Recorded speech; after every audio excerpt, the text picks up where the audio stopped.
En la Argentina, siglo XIX, Pedro Luis Barcia.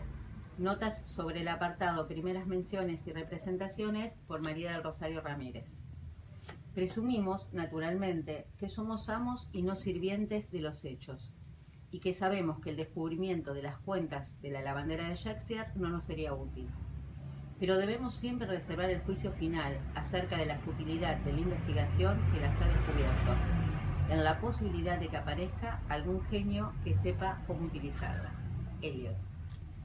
El Departamento de Letras de la Universidad Nacional de La Plata, en la conmemoración de sus 400 años, publica Shakespeare en la Argentina, dando pruebas de la importancia del autor de Hamlet en las costas rioplatenses. Entre sus valiosos trabajos hemos elegido el de Pedro Luis Barcia, quien investiga sobre un recorrido histórico que nos permite conocer algunos de los caminos de esa entrada de Shakespeare. La primera mención al dramaturgo, en 1817, altera la ortografía. En lo sucesivo, no faltan versiones pobres, adulteraciones del texto original, malas traducciones y hasta la ausencia de puestas teatrales por largos periodos. Así dice Barcia: se descubren atrevidas variantes. Así también encontramos ocasionalmente alguna antitética referencia al monstruoso y sublime Shakespeare, emparentada con la frase de Voltaire, un bárbaro de genio. Luego comienza otra cosa, a partir que las traducciones dejan de estar pegadas a la mala traducción, a la copia y al plagio de una obra. Finalmente aparece un inglés para acercarnos al dramaturgo inglés y poner un poco de racionalismo. Hasta aquí, como fue anteriormente mencionado, la educación popular se nutría de esas alteraciones. Comienzo crítico. Estrategia de Hamlet y la locura política, escrito por Germán García. Shakespeare no es un invitado frecuente en los escritos de Lacan, pero tiene el honor de ser quien recuerda que es el Fool, tanto en la vida como en las letras, quien mantiene el lugar de la verdad. En el seminario de 1958 y 59, la exposición de Hamlet es homóloga al desarrollo del grafo del deseo y sirve para explorar sus diversos caminos. Hamlet no es un caso clínico, dice Lacan, no es un ser real, es un drama que se presenta como una placa giratoria en la que se sitúa un deseo. Verán que podremos hacer girar la interpretación de las palabras y los actos de Hamlet, tanto hacia un lado como hacia el otro, y que tendremos que captar algo más radical que el deseo tal o cual, que el deseo con el que etiquetan un histérico o un obsesivo. Me parece que la posición de Lacan es otra. Se trate de Poe, Sade, Shedd o Shakespeare, el texto literario se presenta como la ocasión de empujar al psicoanálisis más allá de sus límites.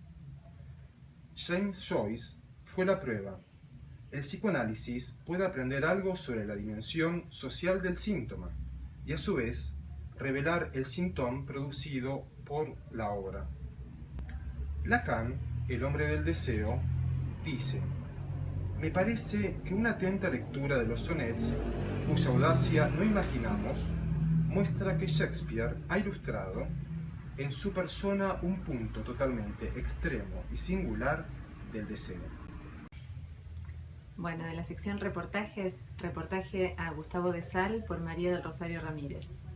Dice Gustavo de Sal: no hay ninguna clase de psicoterapia que no tenga al menos una pizca de orientación analítica. Cualquier psicólogo, aunque practique la terapia cognitivo-conductual, implementa, incluso sin saberlo, recursos que pertenecen al psicoanálisis.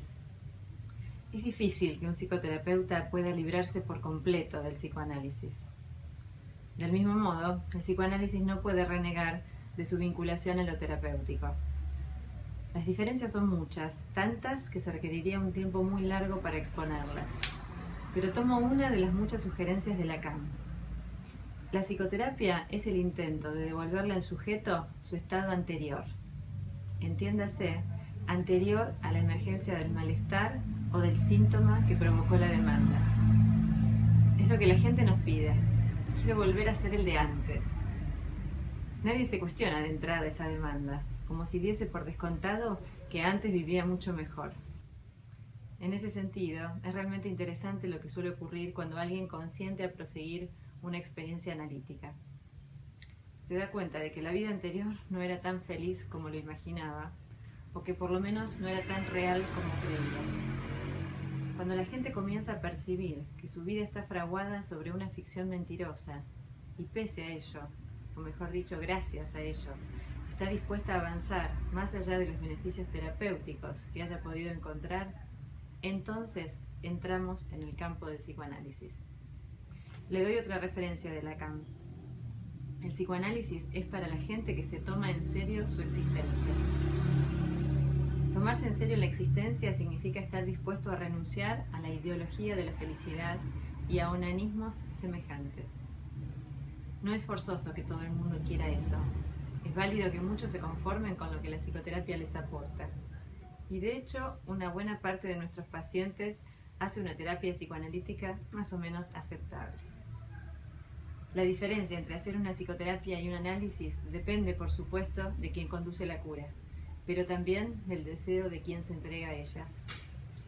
Cuando a Lacan le preguntaron en Baltimore por el fin del análisis, sorprendió a quienes esperaban algo muy sofisticado, respondiendo más o menos: cuando alguien se declara dichoso de vivir, para mí es suficiente. Esa dicha puede ser una falsa salida, pero no somos quienes para juzgarla. Shakespeare y el teatro isabelino, Jaime Rest, 1969, notas y fragmentos por Laura Bosco.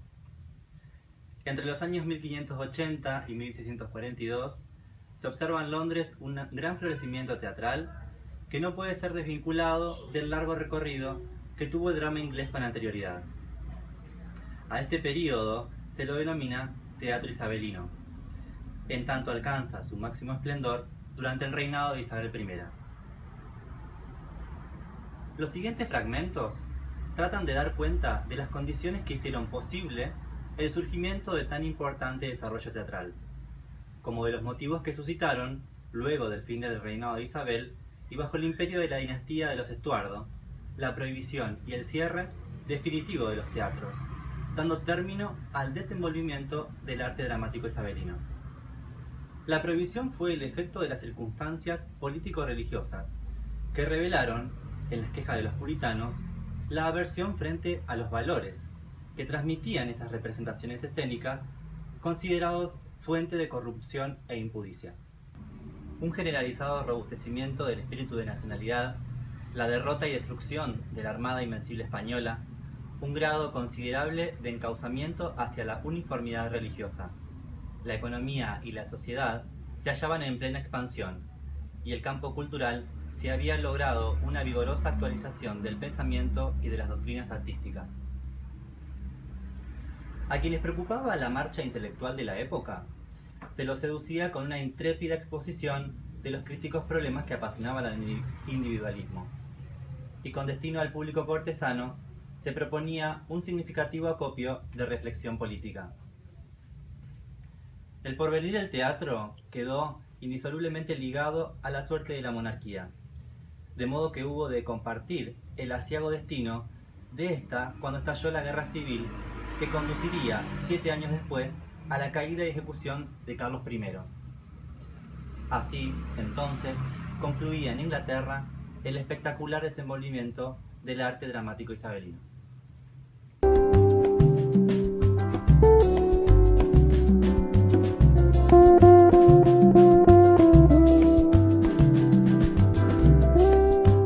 Le agradecemos Agradecemos a Susana Tafias de la librería El Buen Libro de San Nicolás y los invitamos a la Feria del Libro el miércoles 2 de mayo a las 20:30 en la sala Alfonsín Storni.